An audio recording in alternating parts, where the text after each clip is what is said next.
కాంగ్రెస్ ఎమ్మెల్యేలను కేసీఆర్ కొనాలని చూస్తున్నారని సంచలన ఆరోపణలు చేశారు మంత్రి కోమటిరెడ్డి వెంకటరెడ్డి. ఒకవేళ అదే కనుక కేసీఆర్ చేస్తే బీఆర్ఎస్ పార్టీని పునాదులతో సహా పెకిలించి వేస్తామని హెచ్చరించారు. వచ్చే 3 నెలల్లో బీఆర్ఎస్లో 3 ఎమ్మెల్యేలు మాత్రమే మిగులుతారని జోస్యం చెప్పారు కోమటిరెడ్డి వెంకటరెడ్డి. పార్లమెంటు ఎన్నికల వేళ తెలంగాణ రాష్ట్ర రాజకీయాల్లో మంత్రి కోమటిరెడ్డి వెంకటరెడ్డి చేసిన వ్యాఖ్యలు చర్చనీయాంశమయ్యాయి. మా ఎమ్మెల్యేలను బీఆర్ఎస్ పార్టీ అధినేత గులాబీ దళపతి కేసీఆర్ కొనాలని చూస్తున్నారని సంచలన ఆరోపణలు చేశారు. 2023 అసెంబ్లీ ఎన్నికల్లో తెలంగాణ ప్రజలు తమ ఓటుతో బారాసాకు బుద్ధి చెప్పిన వారు మాత్రం మారటం లేదని అన్నారు. పార్లమెంట్ ఎన్నికల్లో బీఆర్ఎస్ పార్టీ ఒక్క ఎంపీ సీటు కూడా గెలవదని సవాల్ విసిరారు కోమటిరెడ్డి. బీఆర్ఎస్ పార్టీని పునాదులతో సహా పెకిలించి వేస్తామని హెచ్చరించారు. పార్లమెంటు ఎన్నికల తరుణంలో భారతదేశ వ్యాప్తంగా ఎన్నికల కోడ్ అమల్లో ఉన్నందున రైతు బంధు, రుణమాఫీ ఇవ్వలేకపోయామని అన్నారు మంత్రి కోమటిరెడ్డి. ఎన్నికలయ్యాక ఇచ్చిన ప్రతి ఒక్క హామీని నెరవేరుస్తామన్నారు.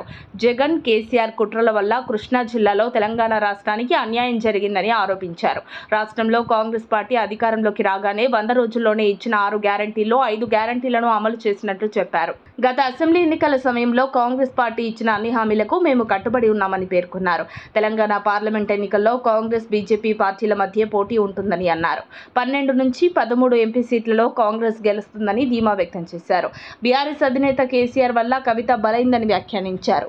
కవిత జైల్లో ఉన్నా కేసీఆర్కు బుద్ధి రాలేదని, కేసీఆర్, కేటీఆర్ త్వరలో జైలుకి పోవడం తప్పదని కుండబద్దలు కొట్టారు మంత్రి కోమటిరెడ్డి వెంకటరెడ్డి.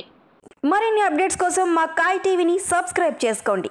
మా వీడియో కనుక మీకు నచ్చినట్లయితే లైక్ చేయండి, షేర్ చేయండి. మీ విలువైన అభిప్రాయాలను కామెంట్ బాక్స్లో తెలియజేయండి.